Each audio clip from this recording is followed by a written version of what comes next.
Comrade Govind Pansare यांच्या हत्येप्रकरणी मोठा खुलासा। 2 संशयितांची 8 रेखाचित्र प्रसिद्ध। हल्ल्यासाठी 2 बंदुकांचा वापर केल्याचा एसआयटीचा दावा। महाराष्ट्रातही आता मॅगीवरती बंदी, तर इतर ब्रँडच्या इन्स्टंट नूडल्सचीही देशभरात होणार चाचणी।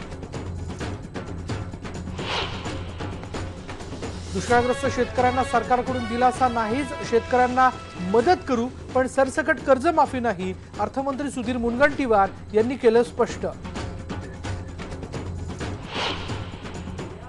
ऊसदर प्रश्नी राष्ट्रवादी काँग्रेस आक्रमक, सहकार मंत्री चंद्रकांत पाटलांच्या घरावर काढला मोर्चा। राज्य सरकारची महत्त्वाकांक्षी जलयुक्त शिवार योजना कंत्राटदार मुक्त करा, जलतज्ञ राजेंद्र सिंग यांचा सरकारला सल्ला। दुष्काळ असताना संमेलनासाठी परदेशवारी करायला नादो महानोरांचा नकार, कवितेबरोबरच शेतकऱ्यांच्या दुःखात सहभागी होणाऱ्या सहृदयी कवीचं होतंय कौतुक।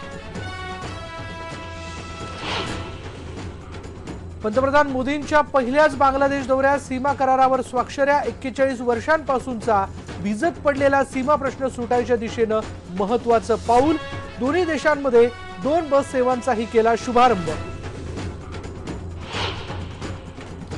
वेळोवेळी मध्येच कट होतोय कॉल, मोबाईल कंपन्यांनी सुरू केली आहे लूट, त्याविरुद्ध आयबीएन नेटवर्कची विशेष मोहीम नो कॉल ड्रॉप।